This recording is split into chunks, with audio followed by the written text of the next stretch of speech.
Of course it would make an ideal headquarters for some paramilitary organization. This room could easily be turned into a laboratory. Oh, hello. Who are you? How did you get in here? Through the window. I understood the property was for sale. No. You're not fooling me, sir. You came with Dr. Warlock, didn't you? Did we? He asked you to scout round whilst he kept his nibs busy. Listen, if you're a friend of Dr. Warlock, sir, tell him to watch out. Oh, watch out for what? The Egyptian. There's no knowing what he might do. He's got the temper of the devil himself.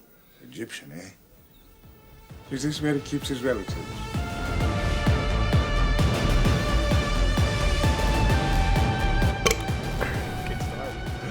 Keep it in.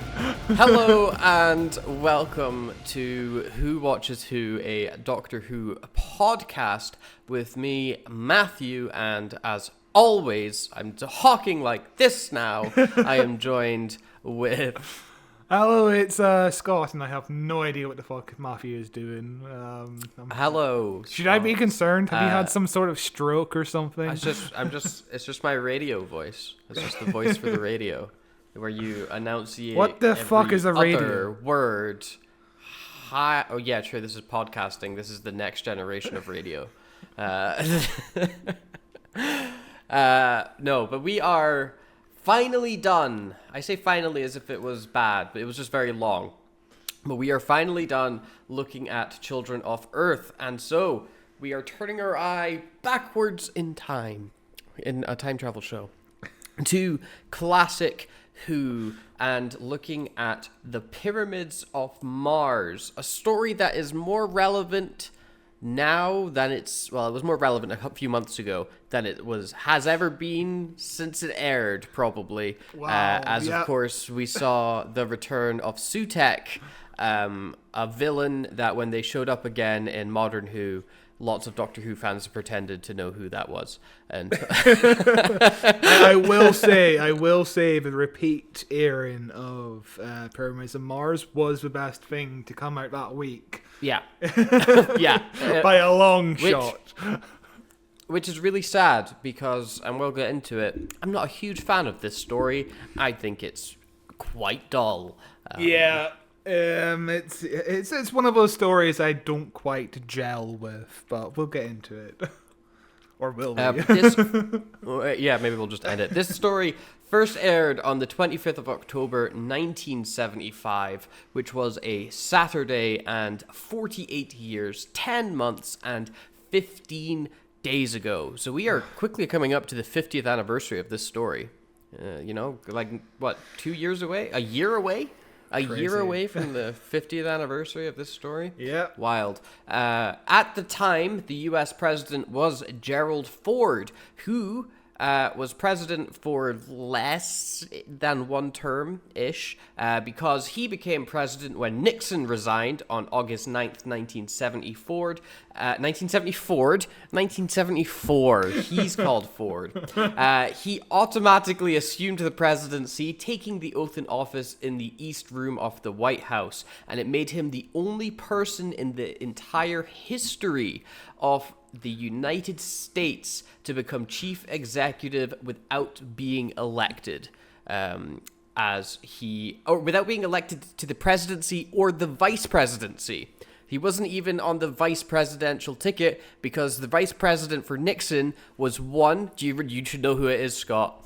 You should know who it is. Because he's in Futurama. He's in Futurama. It was Spyro Agnew. He was the vice president with Nixon, and he had to resign from his position because he got done for corruption.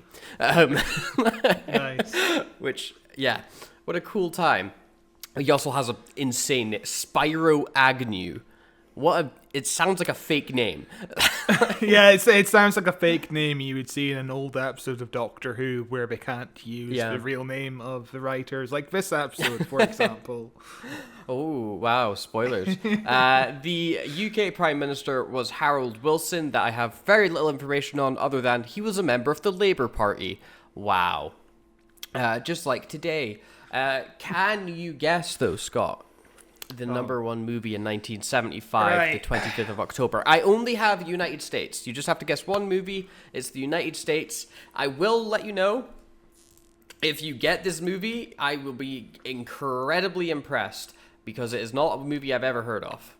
Let me see. Let me take my mind back to what I saw this weekend on this In day 1975. history. Yeah, what were you doing? What in the did United I States see? when you were touring the US in 1975. Was it the B movie? It was not the B movie, but if you want to get maybe Am I you've heard of close? this movie at some point. No, but 1975 did see such movies hit number one like Jaws, The Return of Pink Panther, Godfather Part 2, Young Frankenstein. These were all 1975 movies, but it was not the one in November that was any of those. Not helpful. I don't think you're going to get it because honestly, I would not get it. It is this movie called 3 Days of the Condor. Okay, I've heard of this through parody alone. I think there's an episode. Oh, interesting. There's an episode of King of the Hill called 3 Days of the Condo or something. Right, okay. So- Okay, got you. Yeah. Of Off the condo. But okay, 3 so Days Robert Off the Condor. Redford, Faye Dunaway. Yes, okay, I have I've heard of this movie. Okay. Yeah. 3 Days of the Condor is a 1975 American political thriller directed by Sidney Pollack and starring Robert Redford, Faye Dunaway, Chris Robertson, and Max von Sydow. It is set mainly in NYC and Washington, D.C., and it is a film about a bookish CIA researcher who comes back from lunch one day to discover his co-workers have been murdered, and he then subsequently tries to avoid his own murder and outwit those responsible while understanding their motives. The film was nominated for an Academy Award for Best Editing, which I think sounds pretty darn good. So I added it on my watch list on Letterboxd because I was like, "Fuck it, I might check this out at some point." Because I've never heard of it. I've never seen King of the Hill, so I'm not familiar with the parody either. But I was like, that sounds like a pretty fun 70s thriller, you know? Yeah. I'm sure it's got some dumb stuff in it, but it could be great. Maybe it's a 10 out of 10 time, you know? Oh yeah. Speaking of dumb stuff, I fucking watched 16 Candles last night. Holy shit! Oh, wow. What a terrible movie. I have not seen 16 Candles. That's the one where they sit on the table, isn't it? Yeah, that's the famous Yeah. end shot of that movie. There's an Asian character in this movie called Long Dong, and every time he appears on screen, you just hear the sound of a cymbal going off. It's that kind funny. of movie. Yeah. Right, yeah. Yeah. Fair enough. It's not aged well, you could say. No, there's a rape joke. There's plenty of rape jokes. There's plenty of homophobic jokes. There's Nice. like every 45 minutes there's a big yikes joke. It's 80s, isn't it? 80s Yeah. comedy, I think, is possibly aged worse than any other decade. Well, I say that, like, you go back to the 50s, I'm sure it was, you know, it's like, why I fucking... But, you know, I think more modern comedies might age better, but I also think most modern comedy is terrible. Everything should be like Flubber. That was... that's the best comedy. I mean, Back to the Future is like one of the few 80s comedies. You know, there's stuff with the foreign people at the start of Back to the Future. It's slightly yikes, but the rest of the movie is pretty solid. It still holds up. Hang on, I need to check when it came out. 1985. See No Evil, 1989. See No I'm Evil, sorry. Hear No Evil. Is that I the one think of holds Gene Wilder? up. Yeah, Gene Wilder and oh my God, what's his name? Richard Pryor. Richard Pryor. Yeah, Yeah. Richard Pryor and Gene Wilder, and also Kevin Spacey. He's the thing that's aged the worst in that. But that movie, I think, genuinely is quite funny. I need to go through a Gene Wilder watch along because the Gene Wilder documentary on Netflix dropped over the summer, and it's really good. It's a big tearjerker, and it made me appreciate the man a bit more than I did before. I need to. Speaking of Young Frankenstein, that's a movie I'm going to stick on this Halloween. Rest in peace, no, Gene he's Wilder, man. very, very funny actor. I very much enjoyed him. But yeah, if you've not seen See No Evil, Hear No Evil, and you're looking for whatever reason 80s comedy, it's very good. It's about a blind man and a deaf man who have to solve a crime together. I think I watched half an hour of it once. Wow. No, it was a movie that I liked a lot when I was a kid, and I watched it again a couple years ago, and I was like, this holds up really well. Yeah, there's quite a bit of about that movie in the documentary, so it's worth watching. But that is all I have for On This Day, Nice. Scott. Why don't you take us into a bit of the production, the writing of this episode? Yes, Pyramids of Mars. The script editor at the time, Robert Holmes, approached his good friend Louis Griefer to write this story. Griefer was best known at this time for writing episodes of The Prisoner for ITV. The Prisoner, another show I need to watch. Apparently it's really good. It looks good. I've never seen it either. That's the one where everyone's on an island and there's big balloons following everyone. There's a big party of it on The Simpsons. Oh, yes. Okay, no, I think I've seen half of The Prisoner because I was watching it on BritBox. Yeah. Way back when we had BritBox to watch Classic Who, and I ended up never finishing it. But I remember it being quite interesting, but now I don't even know. It's probably on ITV if you wanted to watch it. Is where I would bet. Yeah, ITVX, which I think I Yeah. might subscribe to again. They've been adding more movies and shows, so I might go back to ITVX. So Robert Holmes was a big Egyptology fan and wanted the story of season 13 to be a big homage to the Universal Mummy movies and the Hammer horror mummy movies as well. So he asked Griefer to develop an idea based on this concept. Have you seen any of these mummy movies? Apart from, of course, the Tom Cruise one. That was the most famous mummy movie. The only mummy movies I've not even seen the Tom Cruise one. I have only seen the one with oh my god, what's his name? Brendan Fraser. Yeah. That's the only, and I've seen the sequels as well. But that is it. And isn't Scorpion King a spin-off from those movies? Yep. So I've also seen the Scorpion King with The Rock, Dwayne Johnson. Yeah. Starring a famously horrifically bad CGI version of The Rock. Yeah. Good times. So in July 1974, Griefer submits a story outline that is wildly different from the story we have today. The basic outline of this is that the Doctor and his companions, Jane, and the Brigadier would meet a professor who has developed a grain that would be launched and grown on Mars to serve to cure world hunger, basically. But it turns out that the evil Sutekh has manipulated the grain to erode the planet Earth, essentially. So, wildly different, and Robert Holmes was not a fan of this outline at all. And the story basically went through many different alterations, with the final version being completely different. Some highlights of the other outlines include a politician who would see potential in colonizing other planets, so he wants to help Sutekh to rebuild Mars, which has been ruined due to war. But then Sutekh is like, I'd rather just destroy the Earth. There was going to be scorpions. Speaking of scorpions, there's going to be scorpions that were either Sutekh in disguise or robots, depending on the draft, that would bite people and cause them to go mad and hallucinate. The Brigadier was going to become ill throughout the story and eventually turned into a mummy and maybe die at the end? ? So the Brigadier might have died at the end of this original story, which would be insane. I have a question. Yes?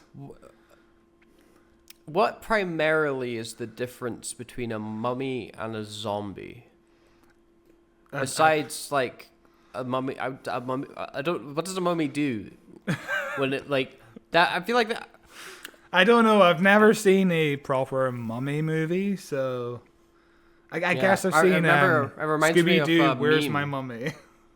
Remember There was a meme I Scooby-Doo? saw. I remember Scooby-Doo. He's in my life a lot this week. Why?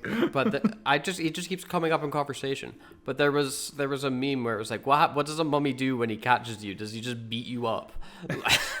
Yeah, I don't actually know. That's a good question.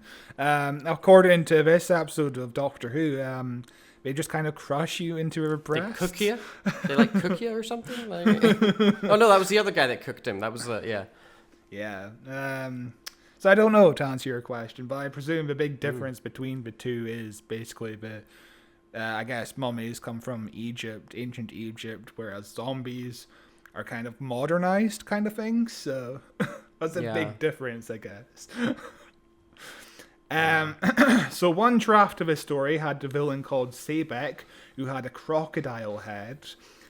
Some drafts of the outline would take place fully in Egypt. Some drafts would be set in the present day, British Museum, and around...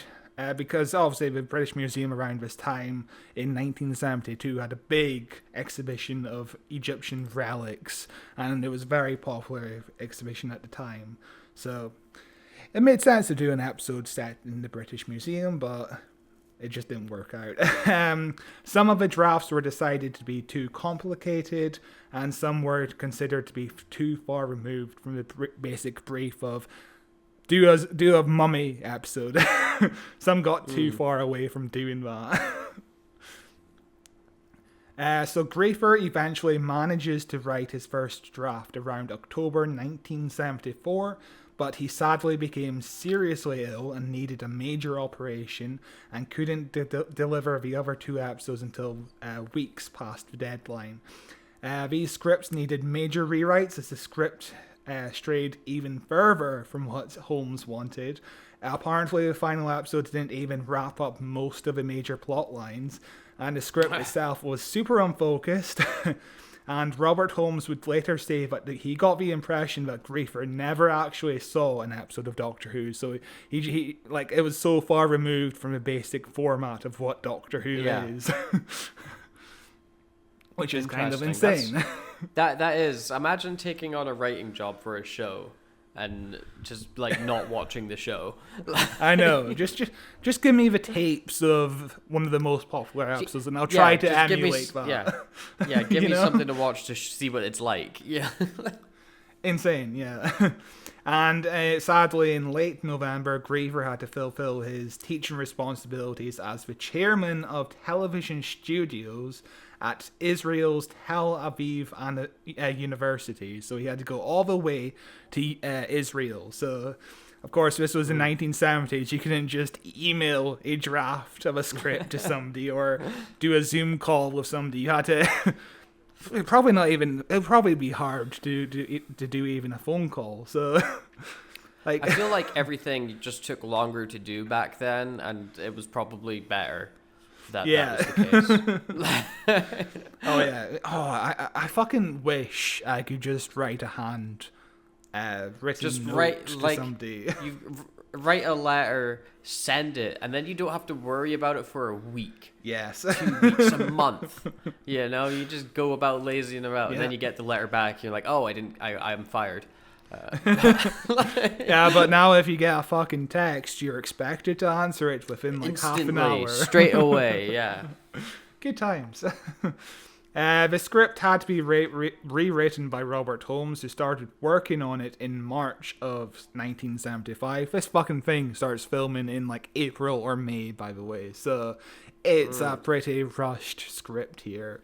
And the story did start to have a basic structure of what we know today. When the director, Paddy Russell, joined the production, she was very disappointed in the script, apparently. She said it had a lot of plot holes with very poor characters, and since she had an interest in Egyptology herself, she helped co-write the story, and the pseudonym they selected for the episode was Stephen Harris because Griefer requested that his name be removed from the final credit, which... I feel like you would say, yeah, keep my name on it, it's fine. Like, to be credited for this episode of Doctor Who, which is among, like, one of the best considered to be one Maybe of the best. maybe it just didn't feel like that at the time, you know. Yeah. Yeah, like you know what it's like when you get bogged down in a production, and when you're in one that's had as much script troubles as this. By the end of it, you're like, I fucking hated this. Like. But yeah, twice in a row we've covered a story that had major script issues. So, and of course, when it's interesting that when Paddy Russell joined, she was like, "Yeah, this has too many plot holes. I'm going to fill them all." And now the story still has a load of plot holes. Yeah, like and it's also really boring. This story is kind of hard to follow at times, I must say. Yeah, I mean, to be fair, so was Empire of Death. True. So, you know, like maybe Russell T Davies is working a step above what we even think. He was emulating this era perfectly. Anyway, speaking of Empire of Death, do you want to jump into the first story that connects to it, I guess? Yes, I should also say we are not looking at the remastered, the recut. We are covering the original 4 parts that you can find on iPlayer. So we're going to have lots of chat about people walking. Lots of it. Lots of chat. Let's jump in. Let us jump in, yes, to Pyramids of Mars. Master, at last you are here. I, Ibrahim, Namin, and all my forebears have served you faithfully through the thousands of years that you have slept. We have guarded the secret of your tomb. Stand. Look upon my face. Great one. Lord Sutekh, I dare not. Look.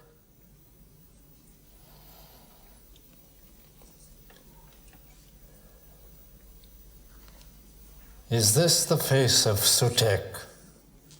Master, spare me. Spare me. I am a true servant of the great Sutekh. I am the servant of Sutekh. He needs no other.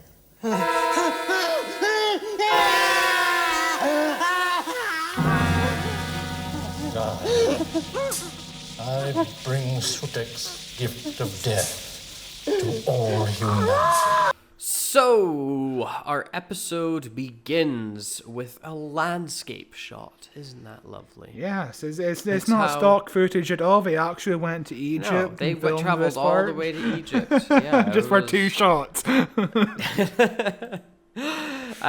It's a landscape slowly panning in, and we then cut to various, people digging up pyramids, because this is exploration of one of the ancient pyramids in Egypt. And we then cut to a very British man barging his way past the Egyptians who did all the work to come in and raid their history and take it back to his country, as is the British way. That is what we do best. Ncuti Gatwa basically had a line in the Tales of the... Is it called Tales of the TARDIS or in Tales of the TARDIS? Yeah, in the Tales... Yeah, because I'm getting confused with the podcast. I had to look Big this. Finish I podcast literally had to name. look this up the other day. Yeah, I had to look this up the other day. But yeah, Ncuti Gatwa basically starts off the episode by saying, "Oh yeah, this is the guy who's what you just said." Yeah. But yeah, he's raiding. Into the TARDIS is the podcast. Yes, series. okay. So Tales of the TARDIS. Yes. See, it's confusing. But yeah, they're bad names. This white British man is, of course, is Marcus Scarman, who is like the kind of the main villain of the episode. Kind of. Barely. He vanishes pretty quick. He's like the first part of this episode, and then not this character though. The same actor. Yeah, true. Yeah, he gets possessed. You know. Yeah. Yeah. But he comes in to the pyramid, and he starts looking around, and he's like, God, there's so many cool stuff here that I can steal, and that's great. And isn't it insane to think? It's one of the things that boggles the mind with time. Is I think it's either the peak or the beginning of the like rise of Egyptian culture for like the when you think of like ancient Egyptians was as far like the way Romans are from us is how far back the Egyptians were when the Romans were around. Like it boggles the mind to think how long ago that was. Yeah, that's just insanely long ago. Thousands of years, literally thousands of years. I was listening to a podcast last night and they were talking about a movie made in like 1999, and it's a movie set in like 1984, and they were like, yeah, if you made that movie today, it would be set in 2009. It's the same distance. It's yeah, fucking Jesus. Insane to think about. Yeah, we are living in the future. There was a moment that really made me laugh in this scene. It's when he goes up to the like drape that's covering the thing he wants to get to, and he's like, wow, look at the majesty standing there untouched for thousands of years, and then he just like fucking shoves it to one side. Just absolutely scrumbles off. I was like, Jesus Christ, okay, fuck history, I guess, don't carefully move it. But yeah, of course, this is the Eye of Horus, and when the Eye of Horus is revealed, all the natives run away, and the white guy, of course, calls them savages, which which is a line cut out of Tales of the TARDIS. You know, they cut out that line, which I think is fair enough, to be honest. Yeah, you can.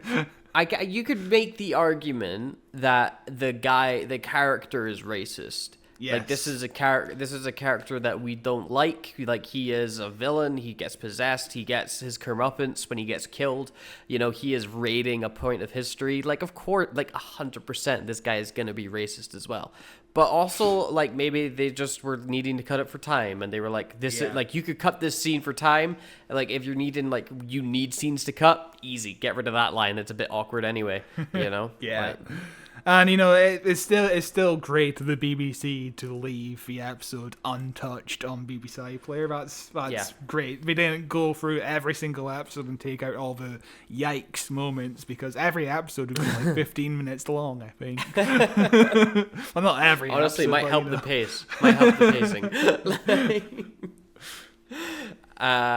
But when the Eye of Horus starts to glow, and he's like trying to jiggle it open as well, when eventually he jiggles it open, he comes into this strange purple tomb where he gets hit with a big green light. Some nice color. There's some real 70s color happening in this episode, but it's pretty funky.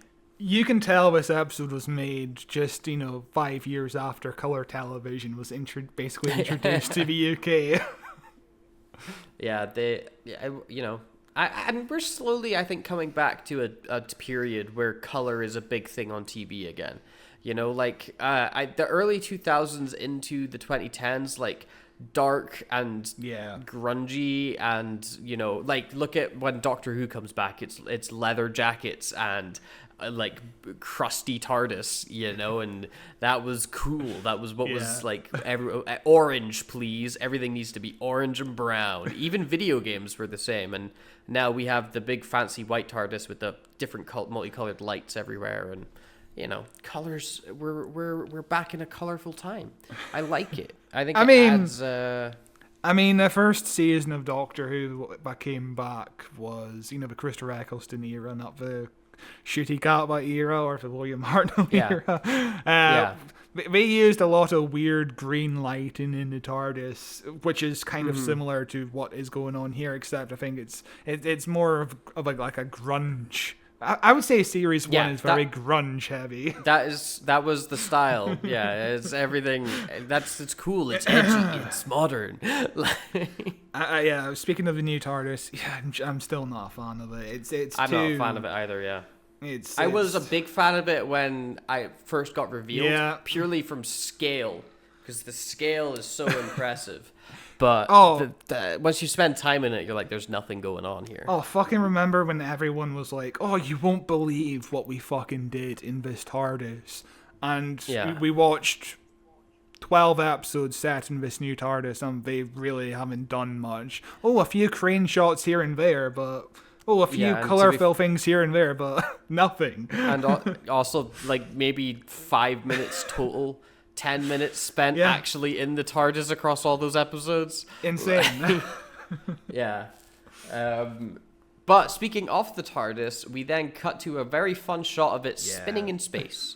It's just kind of vibing there, floating around. Who knows what it's doing? But we go into that to a very sad Doctor.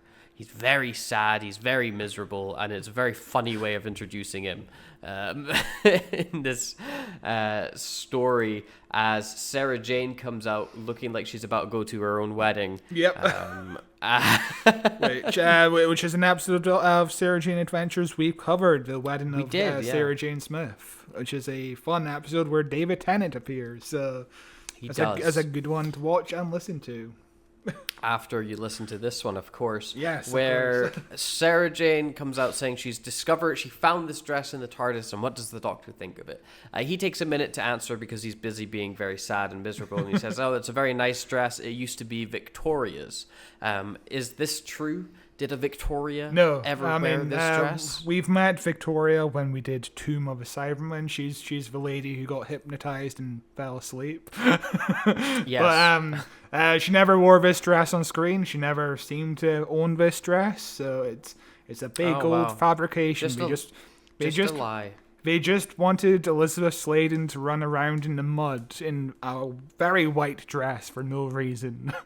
I don't understand why. Yeah, I also I think it's a fun idea to bring back a costume from a previous episode and have a different companion wear it because they're like, oh, I like this actually. Whose was this?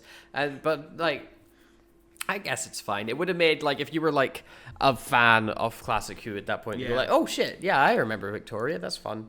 They did cut out all the Victoria references in the actual Tales of the TARDIS, because I guess it would be confusing for the Shitigatwa to go, oh yeah, this is my old friend, Sarah Jane Smith, and then go directly into the episode, oh yeah, I'm mentioning my old friend, Victoria now. That would be a whiplash.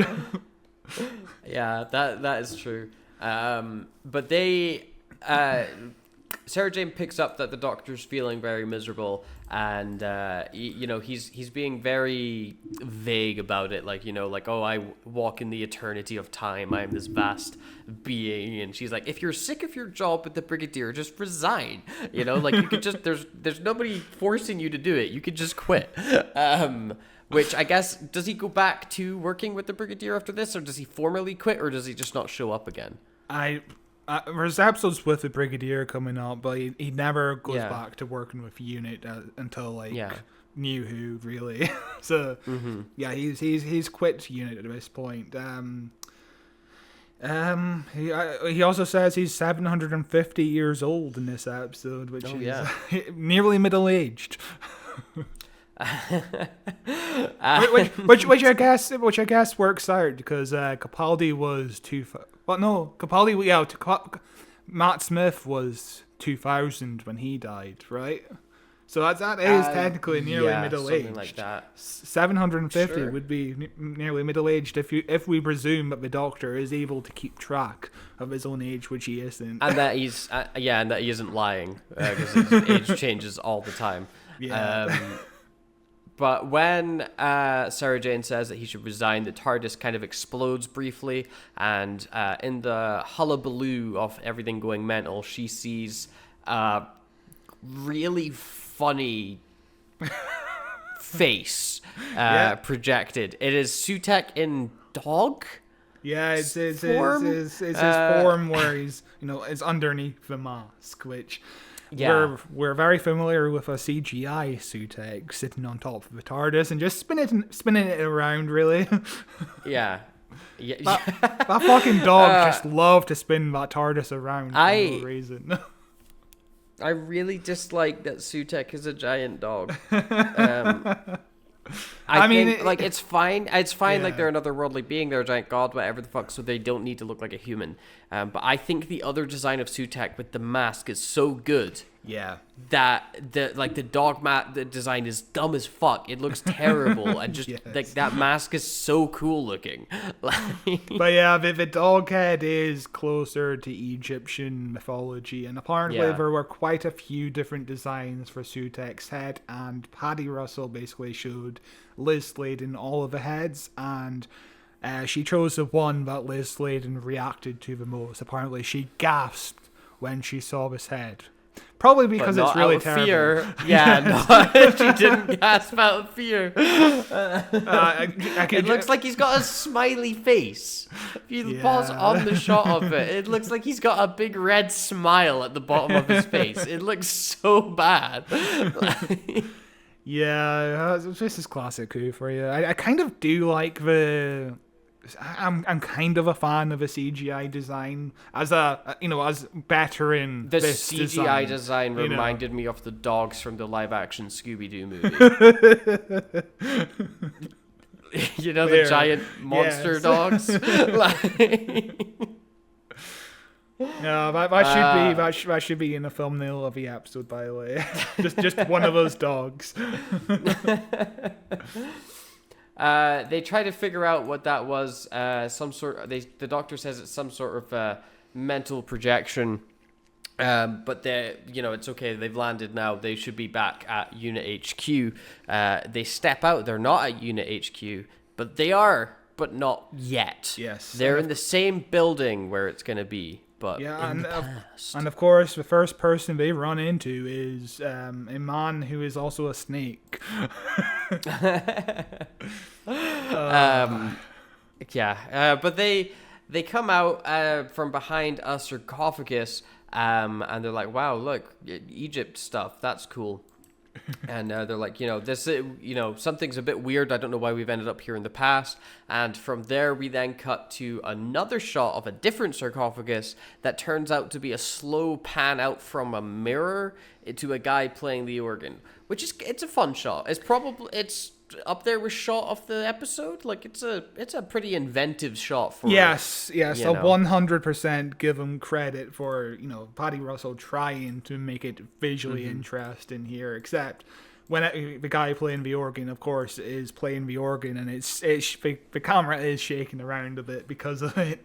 Obviously, in Tales of the TARDIS, they CGI'd this shot to make it not shake around, which is smart use of CGI. Make it as if it was made, same kind of budget, the same kind of time, but without some of the flaws. I don't mind those kind of changes. Yeah, and that guy who's playing the organ gets interrupted by another man, and they're both very British, and this entire section I find extremely boring. Yeah.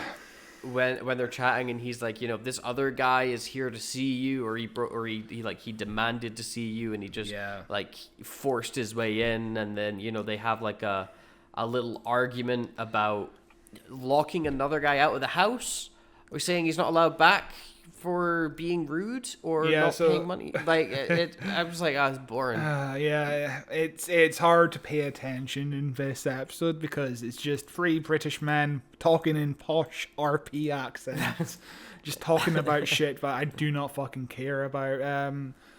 I don't care. Yeah, there's a fun moment with the Doctor and Sarah Jane where the Doctor goes to lockpick through a door, and he's like, "Hey, I got this lockpick from Marie Antoinette. She lost her head. What a poor thing." I thought that's a great little line from the Doctor as he then goes. That as he goes to stick it in, he hears someone else coming and they start running. But like you were talking at full volume. That guy 100% heard you say that. So what's going on in that previous scene is basically Namin, who is the guy in the fez, he's confronted by Dr. Warlock, who is a friend of Professor Scarman, who is the guy who gets possessed, and he's basically like, hey, you shouldn't be here, just fucking leave, because he doesn't want you here, basically. And yeah, that's basically what's going on. Interesting it's exciting stuff, yes. Yeah. The Doctor runs away from having opened the door and goes back into the first room they were in with the sarcophagus. And he has a really funny line here where he's like, oh, this would be a great room for an HQ. This entire building would be a great HQ for a paramilitary operation. This entire room could be a laboratory, which I think is really funny. But it leads to the question of if he wanted to lead this guy here to chat to him anyway, why did he run away a second ago? Why not just be like, oh, hello, yeah, we were just looking around this building because we thought it was for sale. Is it not for sale? Which is, the entire thing that he does here in this scene. But why do we need that 2 seconds where he's like, oh, gotta fucking hide from this guy? Actually, I don't want to hide. Also, I'm still not sold on the idea that Unit HQ was built in like a manor, in like a mansion or whatever. Yeah, it feels weird, doesn't it? Yeah. It really feels weird. It's not like a hospital at least or something like that. Like an old hospital. That makes more sense to me to build like a laboratory and shit like that. Yeah, it's strange, but it is what it is, I guess. I do like this scene with the doctor and this old British man who's the butler. Yeah, I guess. Yeah. Where the doctor gets information by not really saying no. The doctor's like, oh, we thought this place was for sale. And the guy's like, no, you didn't. You're here with this other guy. And the doctor's like, oh, are we here with him?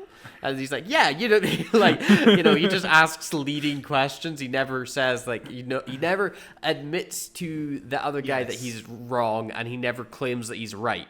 He just asks questions. Which is something that Tom Baker does quite a lot in City of Death, which we covered earlier this year. He does a lot of leading questions to get information like that as well. It's a running thing of the Fourth Doctor, a good characterization, which it's really fun. which is fucking fantastic. They find out that this guy is wanting people to sneak around the building. I forget entirely what to scout around whilst he keeps his nibs busy.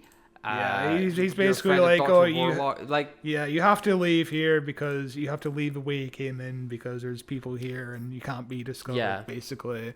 And of course, the Doctor and Sarah Jane leave the building and we see the exterior for the first time, which is actually a manor.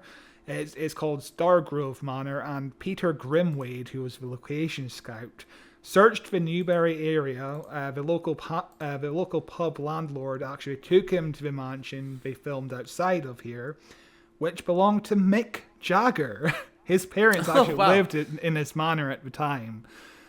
And of course, you know who Mick Jagger is. I think everybody probably should know who Mick Jagger is. I was when I found this out, months ago, I was wondering if you would know who Mick Jagger is, because your music knowledge is interesting. You have a lot of gaps, I must say.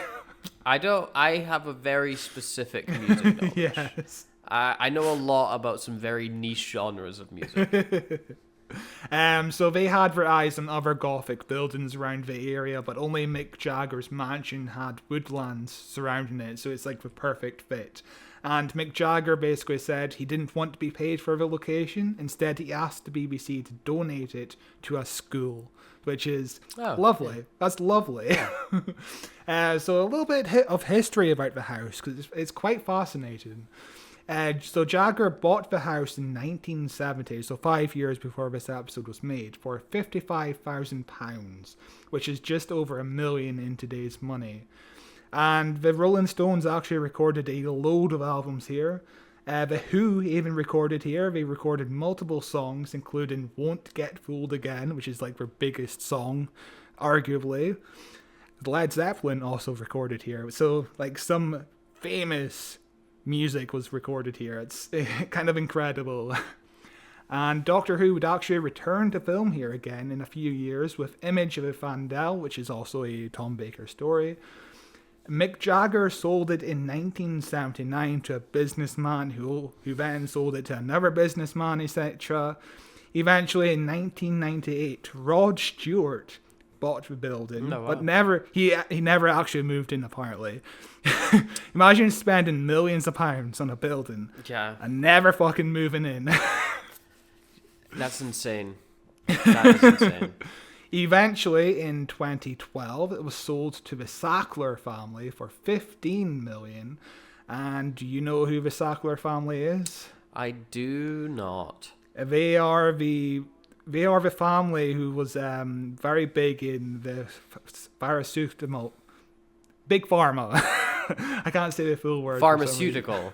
Yes. But yeah, they Right. are the family who was the center of the opioid epidemic. Like, they're regarded to be like one of the worst families in American history. So they own the Cool. house now, which is awesome. I love a happy ending.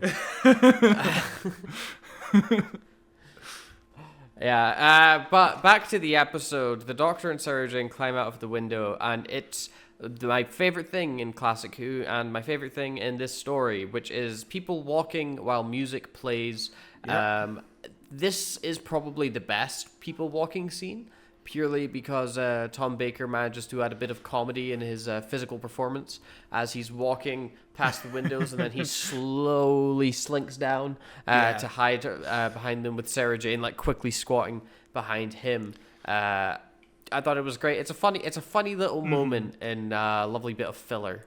Yeah, Tom Baker really worked hard to try and make moments like this very interesting. Like, he tried his best for every time he has to look around a corner. He tried his best to make each one unique because, of course, that's a Doctor Who trope, to sneak around, to look around corners, to walk. Yeah. You know? Especially the walk.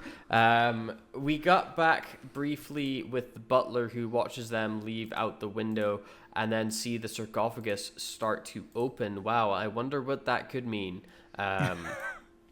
As we go to the Doctor looks through the window, and we look in to the guy who owns the house, who wears a fez. Very cool. Well, no, I don't think he owns the house, but he's here. He's in the house. The He's organ. in the Yeah, he house. was playing the organ. Yeah.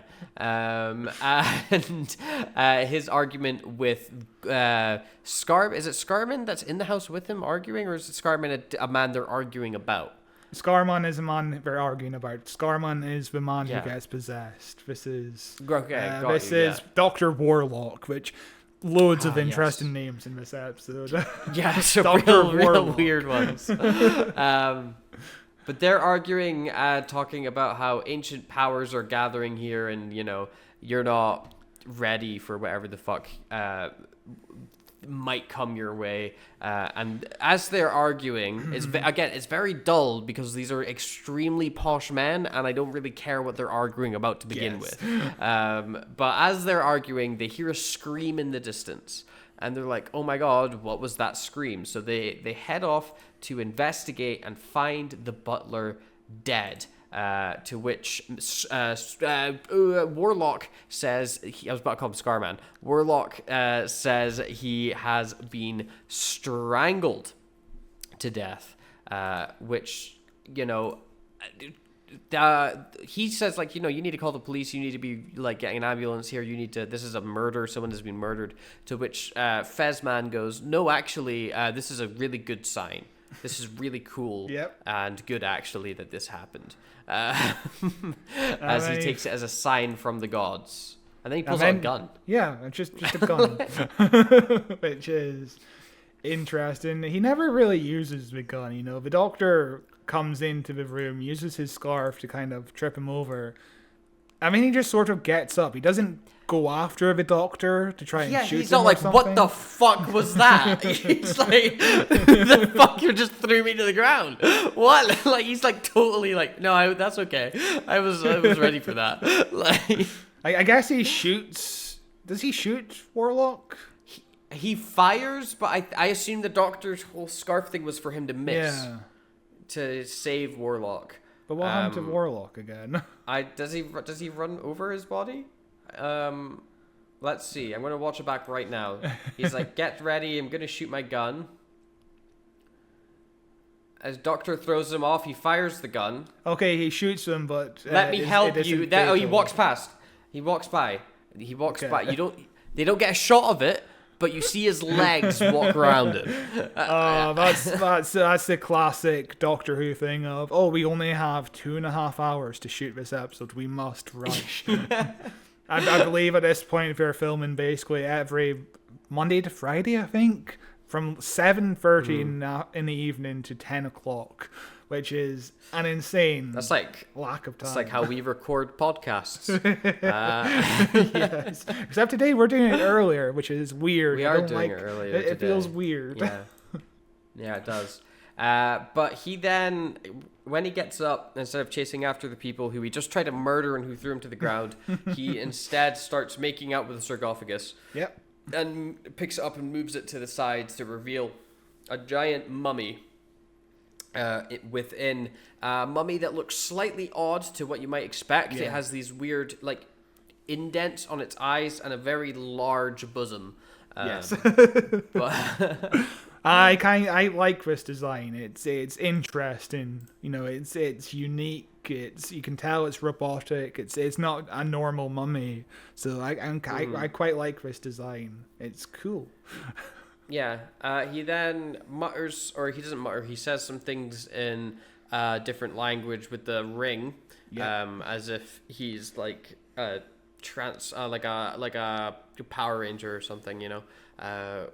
And it's a big glowing green ring, which brings the mummy to life, isn't Of that course, fascinating? one of the plot holes that people bring up about this story is, how did the mummy wake up and strangle the butler in the first place if it has to be woken up by a ring? Makes no sense. It's really maybe it doesn't need to be woken up by the ring, but they just let this guy think that it does. You know, Maybe. they're just, like he just likes playing with the ring, so it's a bit of magic for him. Makes him feel good. It makes him feel powerful, you know. But yeah, no, that is interesting. That is a glaring plot hole right at the beginning of this episode. Yeah, and also I'm not gonna sit here and talk about all the plot holes in terms of this Egyptian fact is wrong, because there's apparently loads of those. I have no idea about anything about Egyptology. If you want to leave some comments down below talking about some inaccuracies, leave them. I'd be very interested to read some inaccuracies, because I presume there's a lot of them. What if it's 100? What if the only thing they got right was the Egyptology? What if that was it? What if the only thing they got right was that mummies kill you by smothering robots. you into their boobs? I wish. I wish. Those big mummy milkers. So the episode continues on with the doctor carrying the man who got shot. What was his name? Scar. No, Dr. Warlock. Warlock through like this back garden bit, and he's been shot, he's injured, and he says that Scarman's brother lives just over that a ways. He's like next door, he's like a neighbor or whatever. So they're like, okay, cool, we'll head out that way. But this guy's really injured. He falls over, and the doctor has to carry him away, leaving his bowler hat behind. Very important point, because it leads to a very thrilling chase sequence as they're getting stalked by the man who's in the house with the fez, who's now decided that he wants to find out who it was that knocked him over, and he's walking about with a gun. He spots the bowler hat, and he's like, interesting. So they're over this away, and this leads to a very, very long sequence of events of the doctor hiding behind trees, Sarah Jane hiding behind trees, Mummy walking through the woods. At times, of course, it looks like that scene from Lord of the Rings, the Fellowship of the Ring, where the Fellowship is hiding from the Riders in Black in the woods, as they're hiding underneath that log as it comes over, and all the bugs start crawling out from the tree. Really cool scene in that. Super boring in this. Yes. This is 5 minutes of just them, mostly just them running around, music going on, no dialogue. It's just them basically sitting around, which in the audio commentary, Elizabeth Sladen is like, I really like how this gives room to breathe. And it's like, maybe people were used to this in the 70s, I understand, but pacing, it does come not on. it does not work from a modern TV viewpoint at all. Like this is a scene that happens when you want to get up and make a cup of tea. Yeah. You get up, you make a cup of tea. 5 minutes later, you sit back down. The episode starts again. Yeah. You know. Like, it could have just been 1 minute. 1 minute. 30 like seconds. like Don't include it. even dropping the bowler hat leads to nothing because of course there's nowhere else for him to run, and of course it's not like we find a vital clue. It's not like it feels like it would be better if he's dripping blood, let's follow the trail of blood. Mm-hmm. Something like Sure, that. yeah. But no, it's a bowler hat.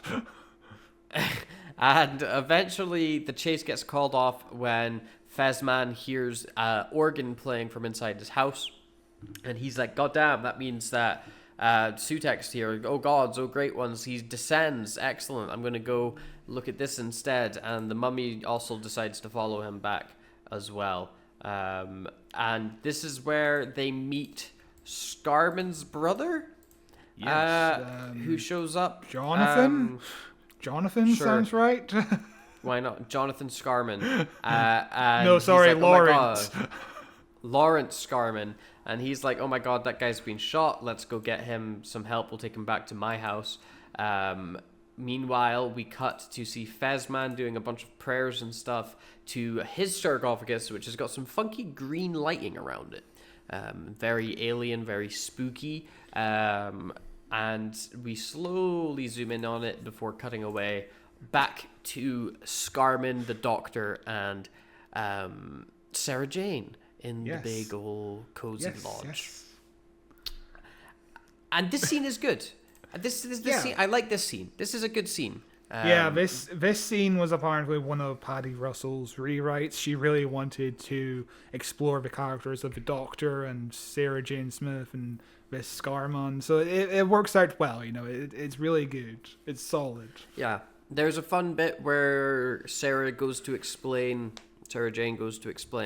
the who the Doctor and her are. She's like, I'm a journalist and that's just the Doctor, and we travel in time. I'm from 1980. And the guy's like, that is absolutely ridiculous and preposterous. And she's like, oh yeah, no, you're right. Yes, what was I thinking? You're completely right. Which I think is a really funny way of dealing with that. It's pretty great. So of course we can't speak about this scene without talking about unit dating, boy. Oh, if you don't know what unit dating is, it's basically that every unit era story of Doctor Who is set in the near distant future, usually about 5 years. So this aired in 1975, so it makes sense. Sarah Jane is from 1980, and this is because of stories from Patrick Troughton's era, which firmly establishes this. For example, The Abominable Snowman, which aired in 1967, was set in 1935. The sequel to that episode, The Web of Fear, aired in 1968, and it's set 40 years later, so presumably in 1975. So that's the near future, obviously, 7 years ahead, right?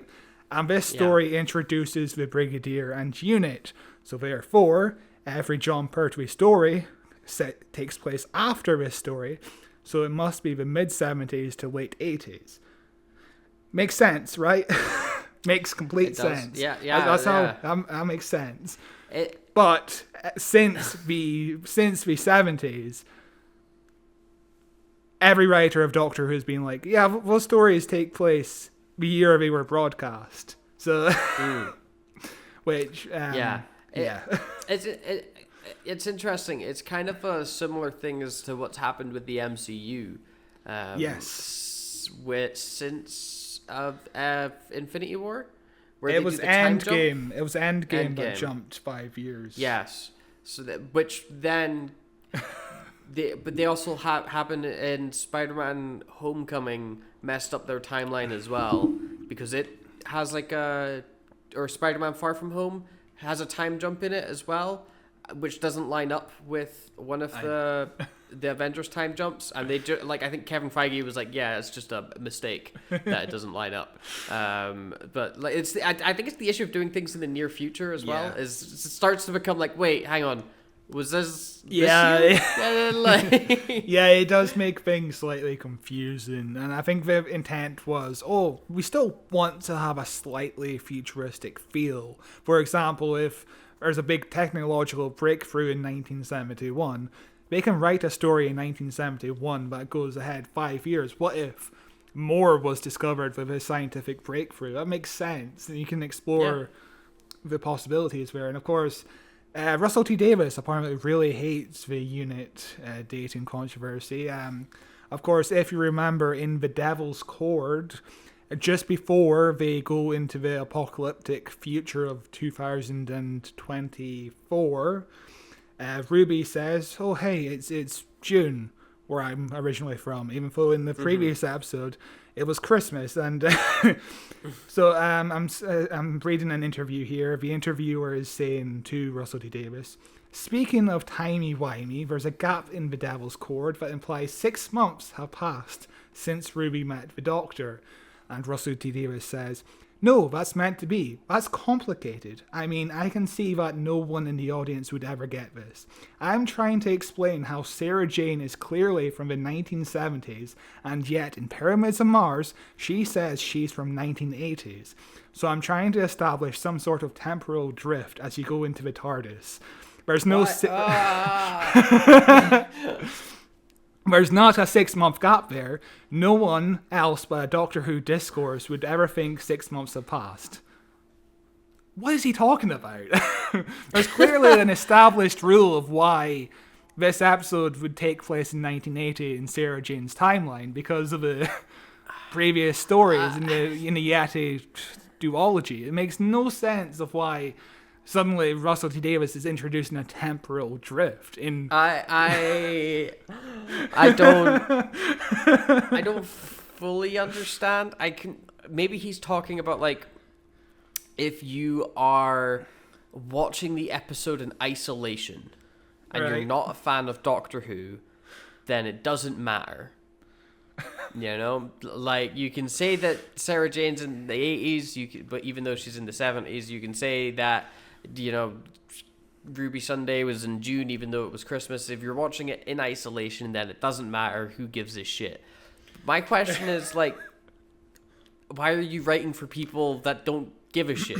It makes things more confusing than anything. You know, if Ruby had just said, "Oh, I'm from 2024," easy, understandable. You know, there's not a leap of logic there to try and figure out why suddenly the last episode ended at Christmas and now have 6 months passed for Ruby. You know, it makes perfect sense for Sarah Jane to be from 1980 because of the timeline. You know, it makes perfect sense. Yeah. And then every writer has been since just like, Sarah Jane's from the 70s. She met the Doctor in the 70s, which makes things even more confusing. It's really interesting. Like, before this series of, like, series 1 of Doctor Who started, all the things Russell T Davies was saying about Doctor Who got me excited. And since the airing of that series and afterwards, everything he says confuses me to no end. I'm like, what the fuck has happened between then and now? Or, like, he just comes up with this nonsense and these explanations that don't mean or make any sense at all, you know? Oh, I don't want the Doctor to use a sonic screwdriver in the because it looks like a gun shape. Yeah. Like, what the fuck are you talking about? I don't understand. Although I just watched an episode of Doctor Who with Matt Smith. I forget which episode it was, but he pulled out the sonic screwdriver. A character went, "Is that a gun?" And wow. Literally. And he quickly went, "No, it's a screwdriver." Which I feel like kind of clears up the fact of it's not a gun. But I was like, oh shit, I can't believe the guy actually was like, "Is that a gun?" But yeah, it's... don't understand. And also then, like, the final of the episode of series 1 had people with guns, so unit have guns, people fire guns. Fucking Lenny Rush had a fucking he had a machine gun and fucking thing in his Segway, like a 14-year-old using the machine gun in his Segway, and also Shirley having weapons in her wheelchair. That's fine apparently, but Doctor Who having a normal sonic screen? I don't understand. Russell It T doesn't make Davis. sense. And we'll It talk doesn't make about Russell T sense. Davis some more because of the whole Sutekh thing tying into his last season, of course. There's a lot of question marks going on. Remember at the end of this story how, I'm going to push this guy into the time vortex, right? Right? Yeah. Oh no, he escaped. Oh, let's just Yeah. push him back into the time vortex. It'll be fine. Don't worry about it. Put him back in. We'll just put him back. But back on this episode, the Doctor goes to congratulate Brother Scarman for inventing a radio telescope before it was supposed to be invented. And this one in particular is receiving a signal from Mars, which the Doctor quickly translates into being... What's the message that he gets it into? He doesn't. We don't find out yet, do we? He starts to translate it, and he's like, we'll say that this letter is E because it's like the most common occurrence in the pattern. And then we cut away. But Matthew, another plot hole.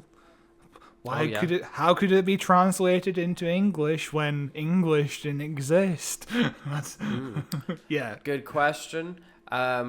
How about A wizard the did it. the TARDIS is translating Maybe. it into Who knows? English. Yeah, maybe. Famously in the Tales of the TARDIS version of this scene, they start playing music from a future Tom Baker story called Logopolis.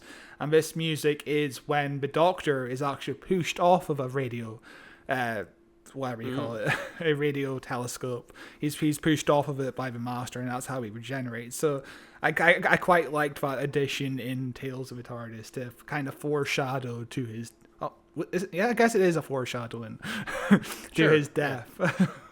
So it's a timey-wimey foreshadowing. We briefly cut away to Organ playing man in a fez as we get a bunch of robotic mummies posing as something is about to happen before we cut back to the Doctor where he's finished translating the message that says, "Beware Sutekh." Who the Doctor's like, you might know him as Seth. I was like, all right.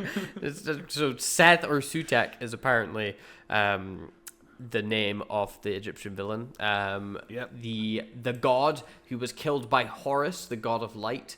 And this causes him to go run off back round the house. There's a fun bit where Brother Scarman is like, I'm going to take my gun, or, get my gun. And the Doctor's like, no, I don't carry weapons. He's like, I wasn't saying I need my gun. It's my gun. I want my gun.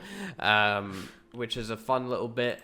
I'm curious as to who Horus is in the canon of Doctor Who. If Sutekh is real and is a real god... Yeah. Who's Horus? Is Horus another god?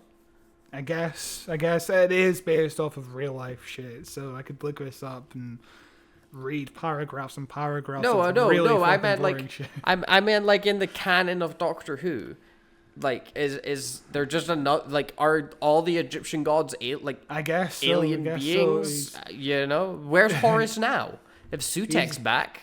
What's Horus up to? He's apparently a god in the form of a falcon whose right eye was the sun or morning star, representing power and a word I can't read.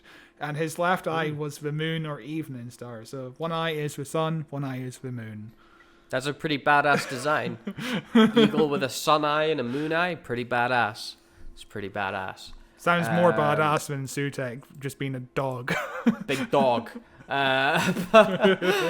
But as the Doctor's sneaking around the house, we get the summoning of Sutekh, but not quite.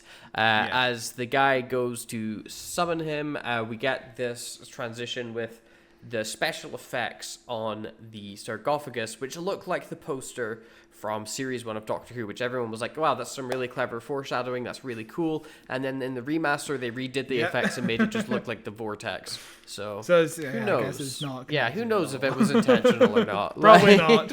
Just looks cool. Or maybe it was intentional and the graphics designer knew the twist, and they were like, oh, this will be fun. And then later in the fact that Russell T Davies decided to Has he spoken about the poster design at all? That would be a question I would ask him. I'd be like, was Nah, this he's- intentional? Like, Nah, he's too busy answering weird questions and but, muddying the water. But the guy that comes out here, Sutekh's secret best friend, lover, whatever you want to call him, I really liked. Where, you know, Man in Fez is trembling and he's like, oh my god, I can't look at you, like, oh Lord Sutekh. And the guy's like, nah, look at me though, because I'm not Sutekh. This is really embarrassing for you. And that guy is, he immediately is like, oh, please spare me. I'm like a passionate devotee to Sutekh. And he's like, nah, only me can devote myself to Sutekh. And he gives him a shoulder massage so good that he starts to smolder and burn. And that's how the episode goes out, is the death of this dude. Dark The ending. effect of the smoke when he's walking down the stairs, is pretty fucking cool. You know, we didn't really have a time or budget to do much special effects like this, but it hits. You know, it's a really solid special effect here, and just the smoking of his shoulders as well. Yeah, it's really cool. I really like it. Decent cliffhanger. It's probably the best cliffhanger of the story. Best part of the episode. And that is the end of part 1 of Pyramids of Mars. But don't go anywhere, because we are going to jump straight in to part 2. Now we are here, why don't you tune up 1980 and we can, well, leave? I can't. Or why can't you? Because if Sutekh isn't stopped, he'll destroy the world. But he didn't, did he? I mean, we know the world didn't end in 1911. Do we? Yes, of course we do. All right. If we leave now, let's see what the world will look like in 1980.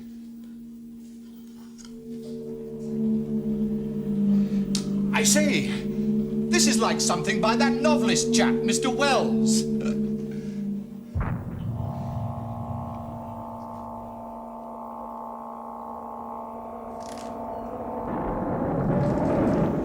1980, Sarah, if you want to get off.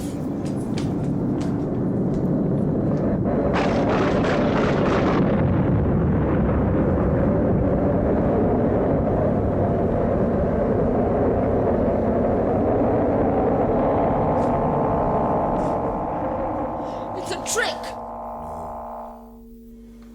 That's the world as Sutekh would leave it. Desolate planet circling a dead sun. That can't be! I'm from 1980. Every point in time has its alternative, Sarah. You've looked into alternative time. Fascinating.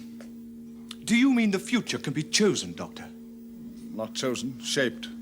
The actions of the present fashion the future. So a man can change the course of history? To a small extent.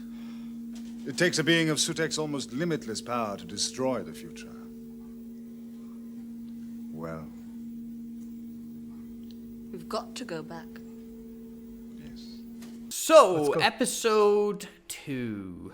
Part 2 of Pyramids of Mars.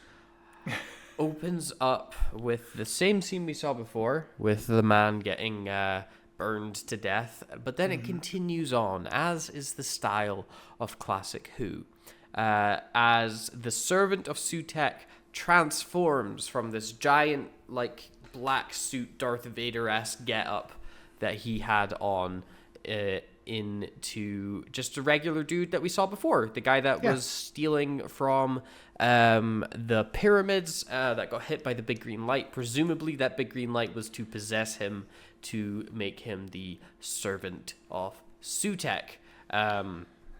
He then decent subtle makeup, I must say. Just his face is slightly whiter, and redness. his eyes, it's good enough, you know. It's solid. You can tell he's possessed without it being too much. Yeah, and his performance is good as well.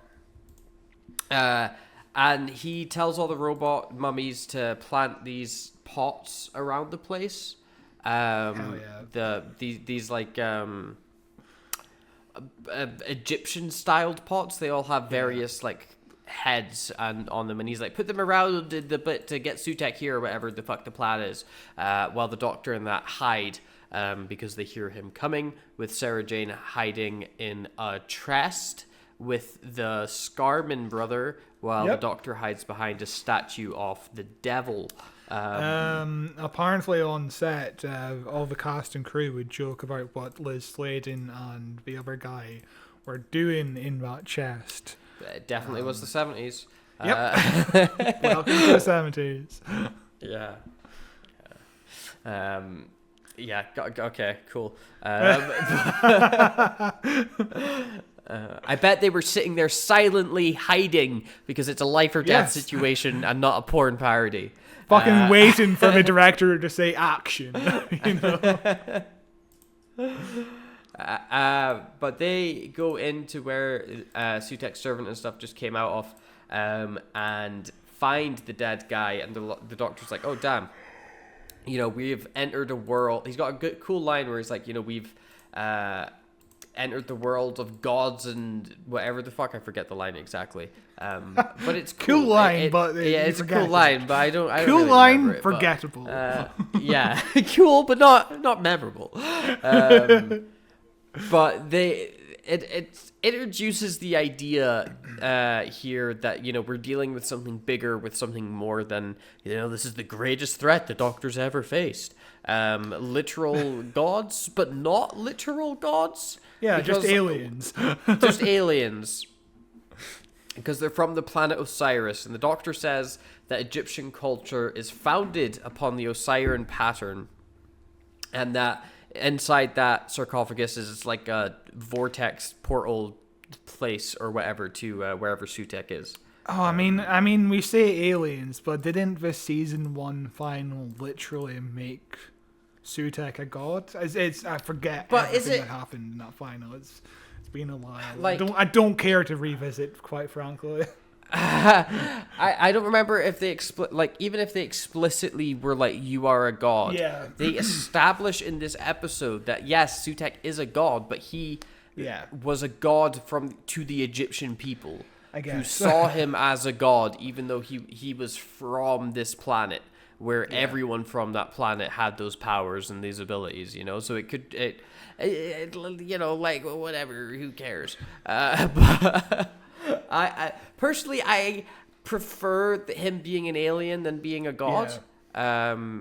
I just for my own atheistic point of view, but I prefer him having some sort of physical shape that can just be consistent rather than fucking turning Yeah. into a giant fucking dog, and he can Yeah. spin the TARDIS around like a fucking dreidel.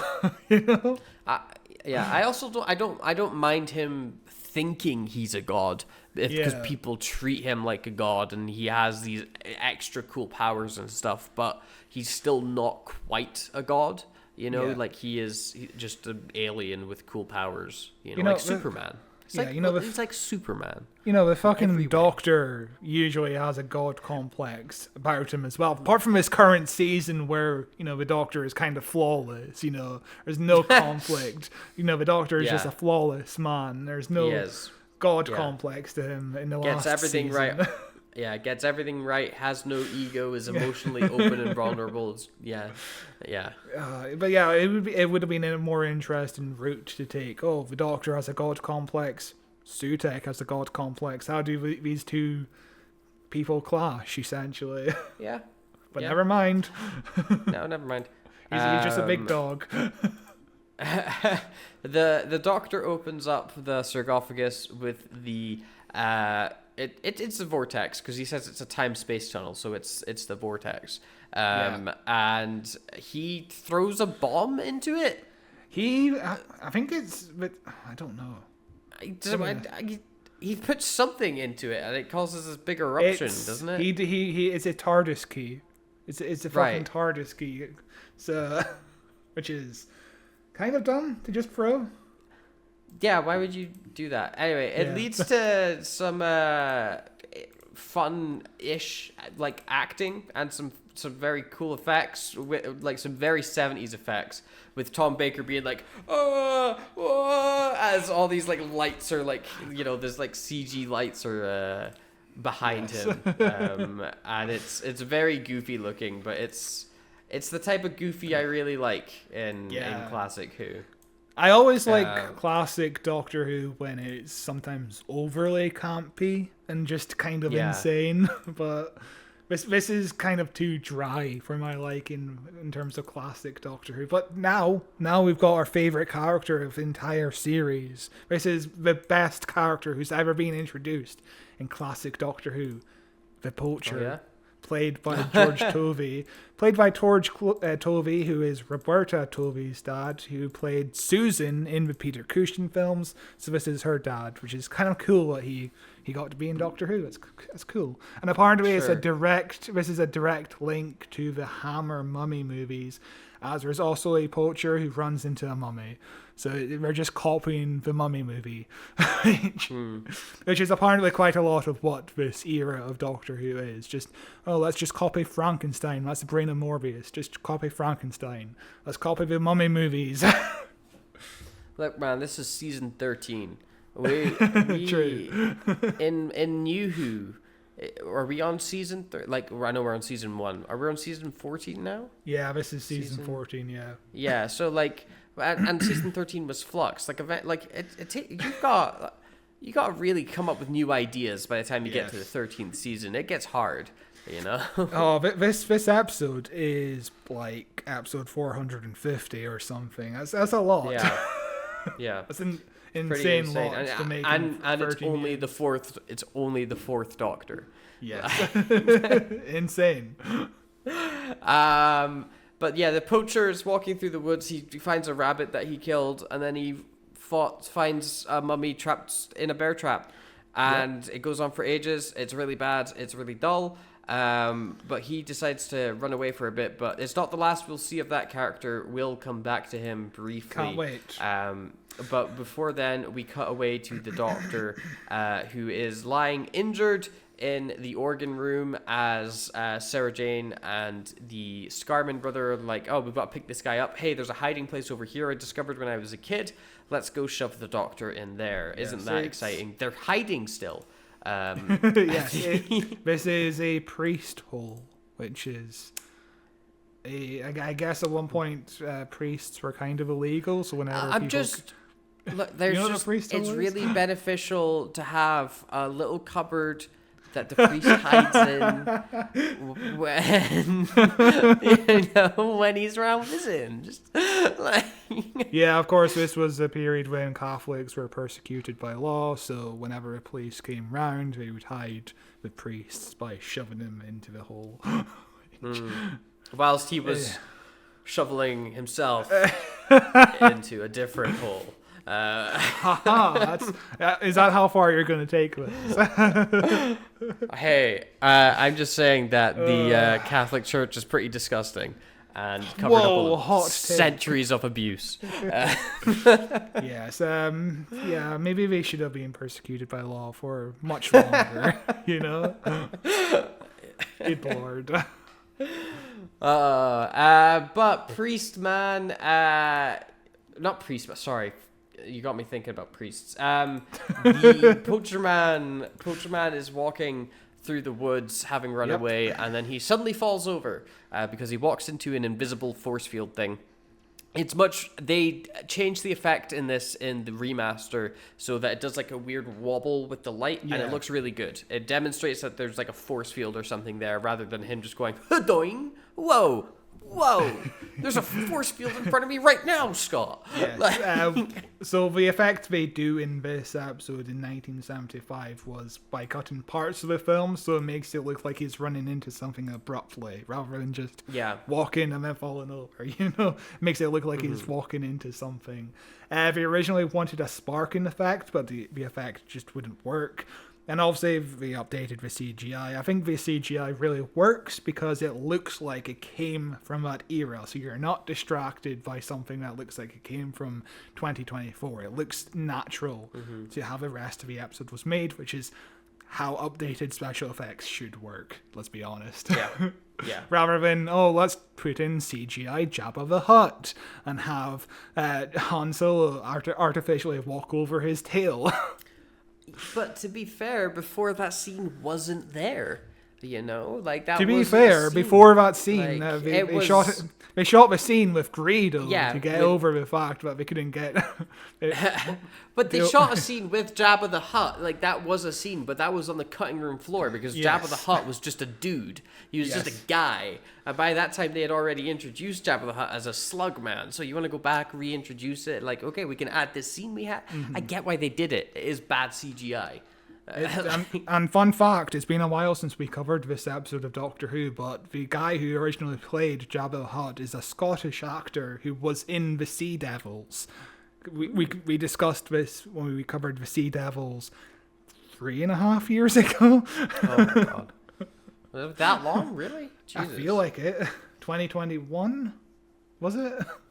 Yeah. Was it one of... Did we cover the Sea Devils that early? No, it must. No, sorry, it must have been podcast? 2022, early 2022. So that's 2.5 years ago. But still, that's an insane long time ago.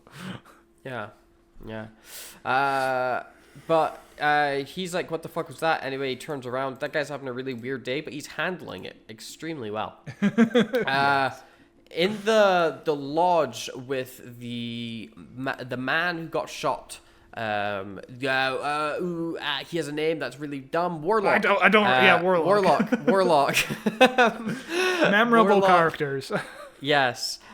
He's like, oh my god, you're here, finally. The other Scarman, because this is the brother of Lawrence, who's traveling with the Doctor, is the guy that's possessed, is Sutekh's servant, is this other Scarman. And he's like, it's been so long, like, how are you doing? Like, when did you get back? Your, like, your Egyptian assistant's been really weird and cryptic and talking about Sutekh and things like that. So, like, how's everything going? And that guy, and I like the scene because not brother Scarman, possessed Scarman, like rakes his brain to remember, like, oh, you're Warlock, that, and you can get that he's like struggling to recall his life before, you know, and these people, but he handles it well, and throughout this entire thing, is like, hey, I want to find the other Scarman, the other human, you know, I need to just chat with him and see him and, you know, murder him. And, you know, eventually Warlock catches on that this guy is being really weird and looks like he's possessed and is acting like he's possessed. And then he finds the robotic mummy who walks into the room and he's like, holy shit, what's going on? And then he dies, gets killed. And a really kind of funny death. It's very exaggerated. It's very, he starts screaming, Lawrence! Ah, ooh, ah!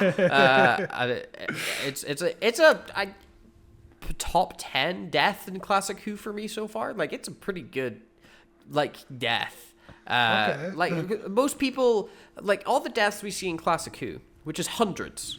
It's a massacre of a TV show. But most of them are just getting shot.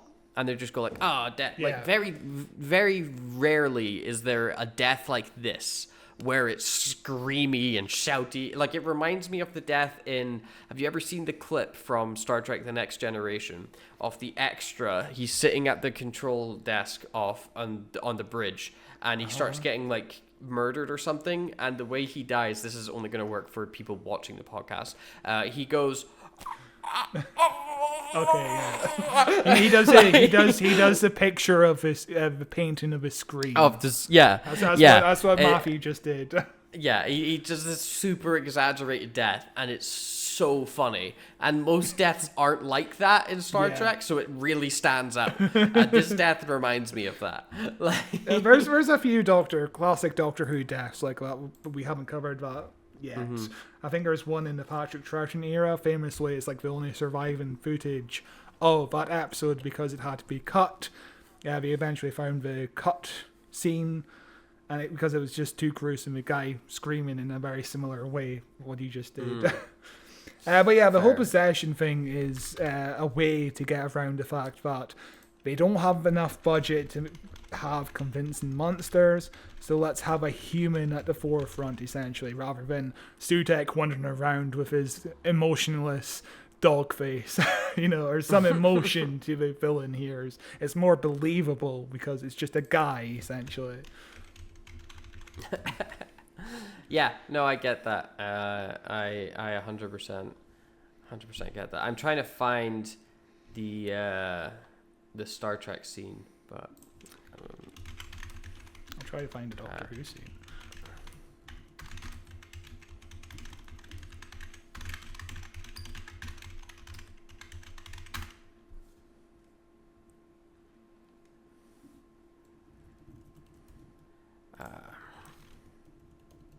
Oh, I might be able to find it in GIFs. It's probably...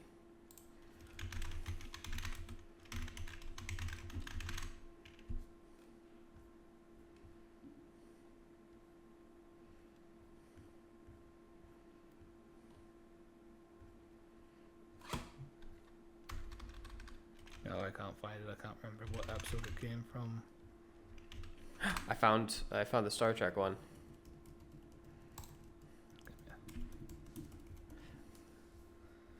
Give me a second.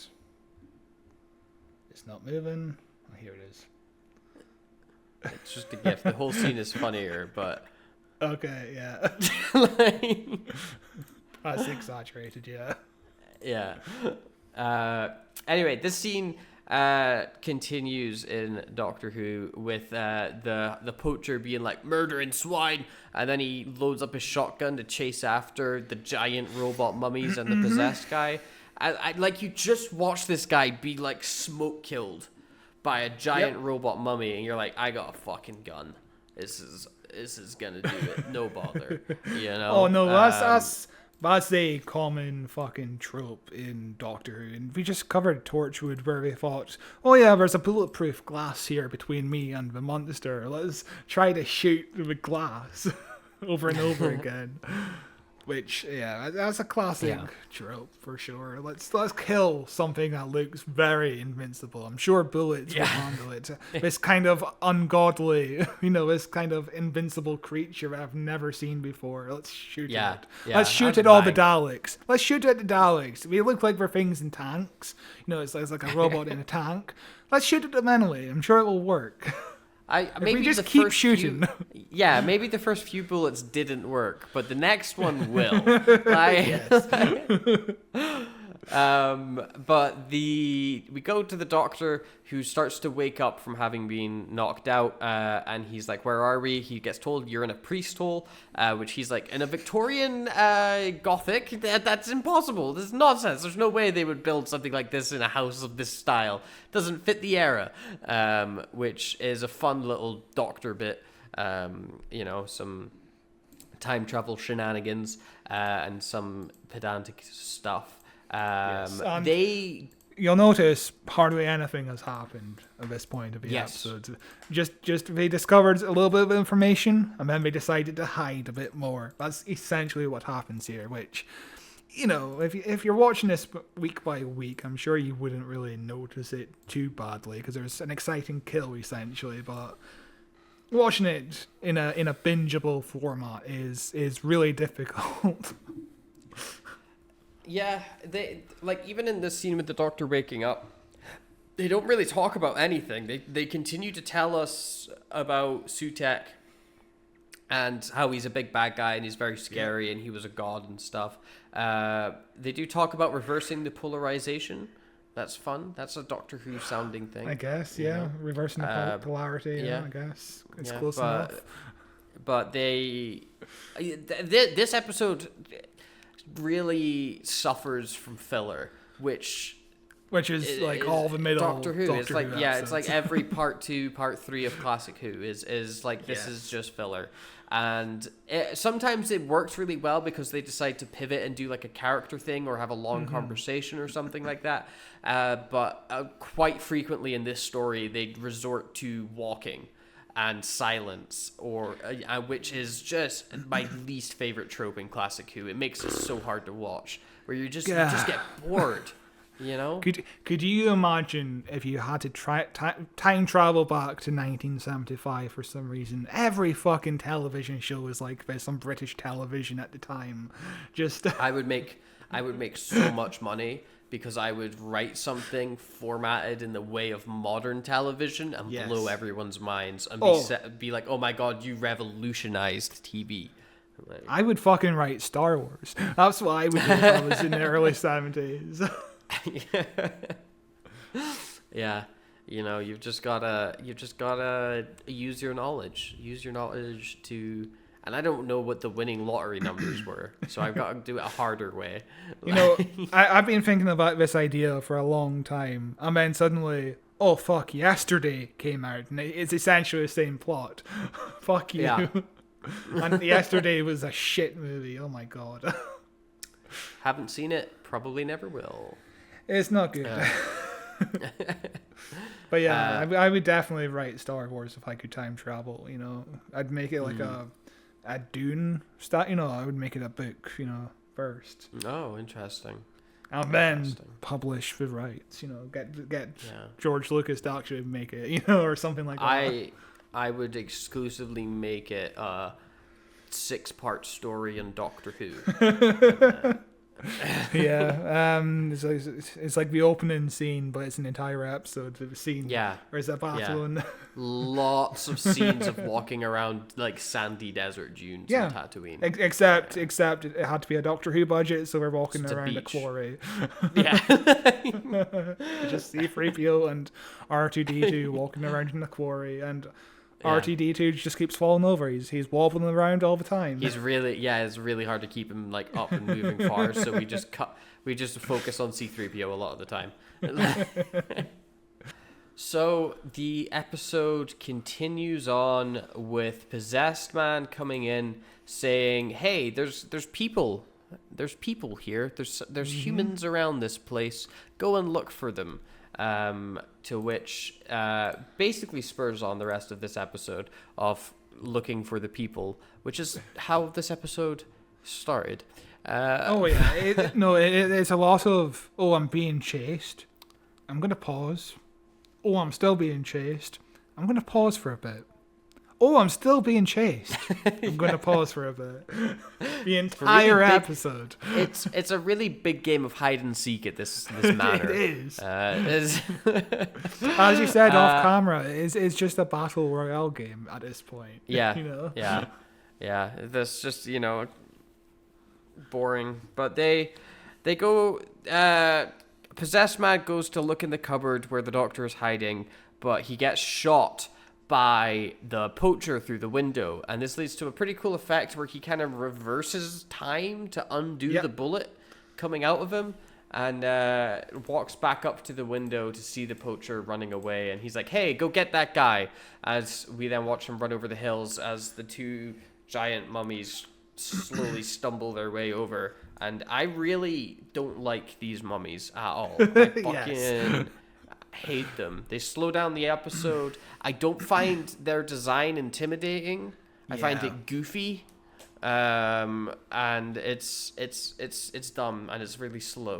No, I love watching these mummies take one foot. Like 30 carefully. seconds. The actors are very careful to not trip over because they can't. Yeah, they probably can't see anything. shit. Yeah. But the backwards shot is really fucking cool. I really fucking liked that shot. It really holds up as something that's cool.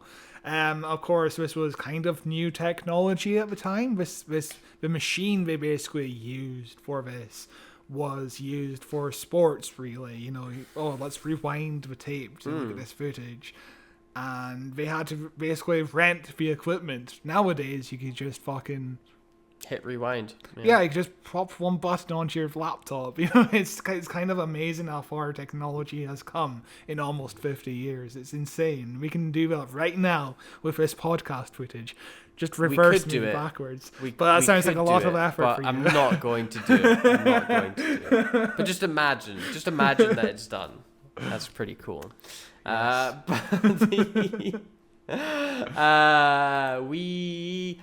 The Doctor goes off looking for the possessed guy, and he's like, "Oh, it's actually easy because there's sand everywhere now in the house for whatever." Okay, I don't know why.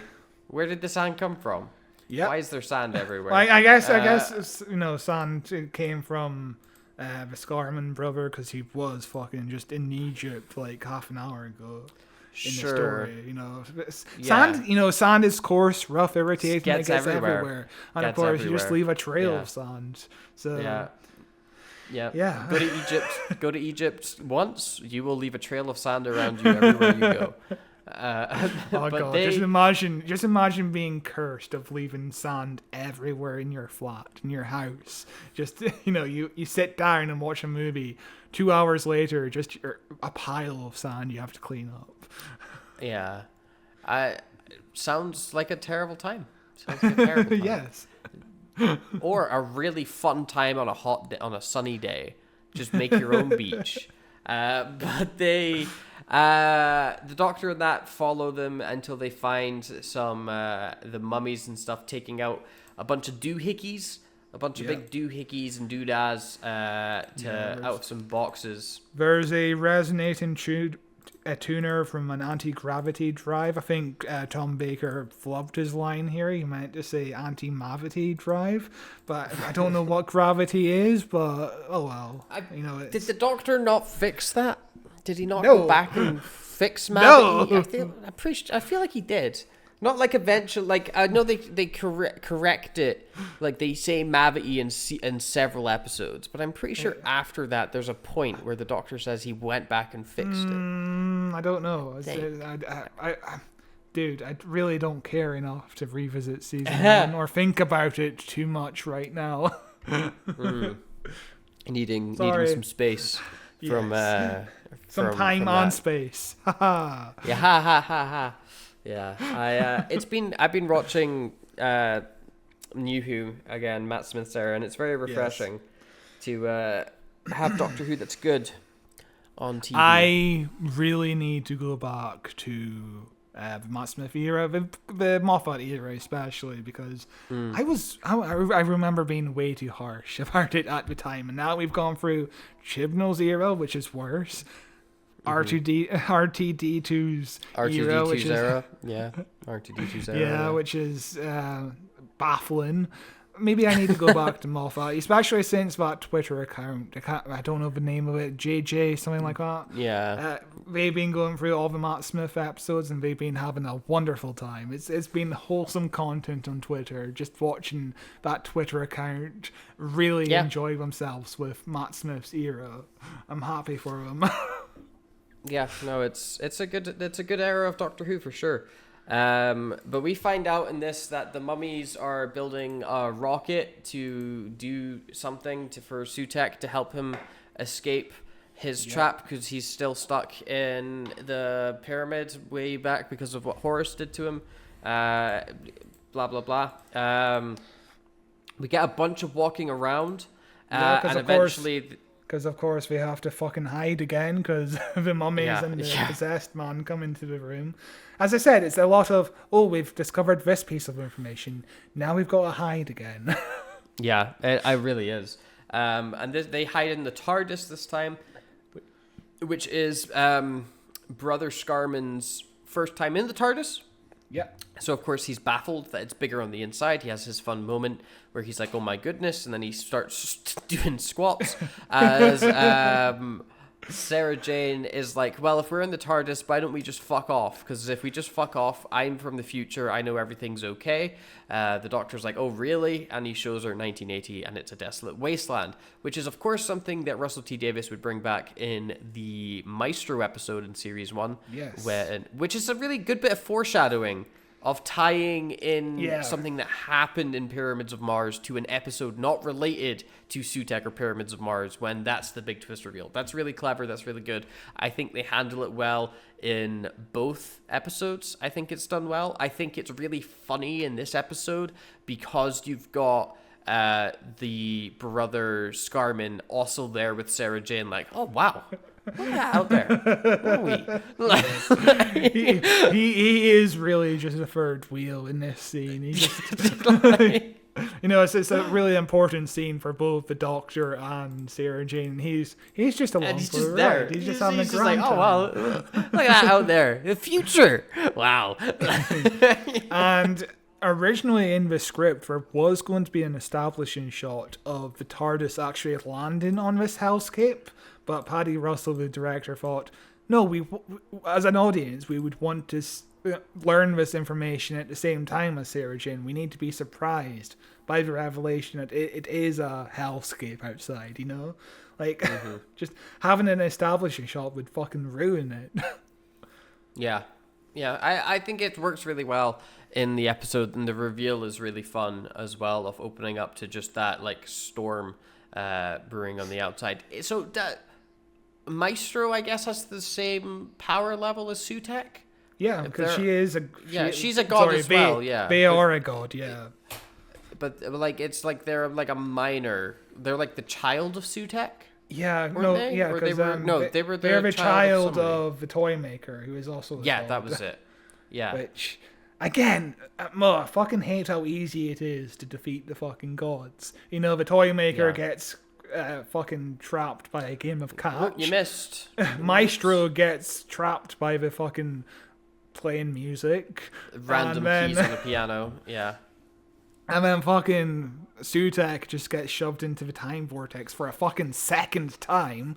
Fucking just... these are the most powerful enemies the Doctor has ever faced. Easy to defeat. It's like a Dragon Ball problem where everyone needs to keep one-upping what came before. Like, the power levels of everybody involved start becoming ridiculous because, like, you know, it needs to be a bigger fight than it was. You need to push yourself further than it went before. And, you know, now that the Doctor is there dealing with gods and giant, like, beings, it loses my interest somewhat because I much prefer the Doctor stumbling into a situation and it's, oh, this is a war. Oh, this is an invasion. This is a mad scientist. It's still crazy and sci-fi, but it has that element of groundedness almost. Mm-hmm. When you start bringing in these giant, greater fucking, like, existential beings, there's no real satisfying way of defeating them, you know? Yes. Especially since the last 12 episodes of Doctor Who haven't really had too many villains aside from these fucking gods. You know, like with Space Babies, the Boogeyman wasn't a villain. You know, like every other episode there's not really any villains. The ambulance in Boom wasn't really a villain. You know, we're left with only the gods, and the gods are so easy to defeat. I don't understand what's going on with even in the episode with the racists, the villain, the invading species, wasn't really a villain because the guys were racist. So yeah. bizarre Doctor Who at the moment. Yeah. We then cut to a very long scene of some of the poacher man walking around in the woods, and it's thrilling stuff. Goes on for ages before we cut to a scene with the possessed Scarman. Sorry, just to emphasize how slow this scene is. We have a shot of one mummy. It slowly zooms out to reveal there's a second mummy. There's a slow zoom out to reveal the poacher is hiding behind a tree. The poacher runs away. The mummies walk very slowly to the camera. And then we go to another shot. It's just like... That's like a 45-second shot. We don't fucking need it. We don't fucking need to be reminded that the poacher is still being chased. I don't care. You know what I mean? It's just padding. The fascinating thing about this story is even in the trimmed down, remastered version, it still has filler. And it's still slow. Like there's just like nothing going on in Pyramids of Arch. There's a handful of really good scenes, but there's just nothing. It's just running around a fucking house all the time. It's the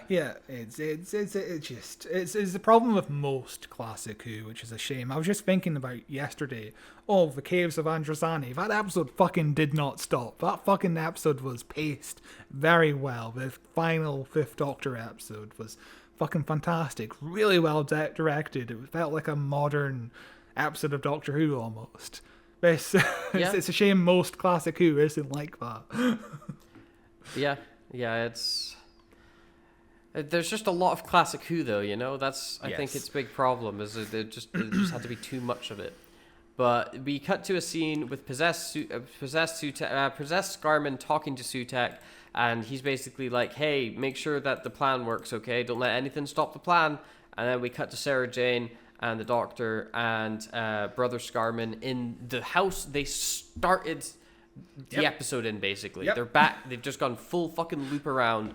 They're back and they're sitting down and they're talking about the same stuff again. They're talking about how it's a signal from Mars and stuff. There's a cool character bit. There's a good character bit with the Doctor and Scarman brother, where he's like, "Oh my god, that's my brother out there," you know. And the Doctor's complete lack of humanity in this scene. I believe this is a Paddy Russell scene because it explores the character of the Doctor. He's not human. He's just an alien, you know. He doesn't care about human feelings. He's just an unfeeling person. You know, maybe in 1,000 and so years he's going to cry all the time, but not yet.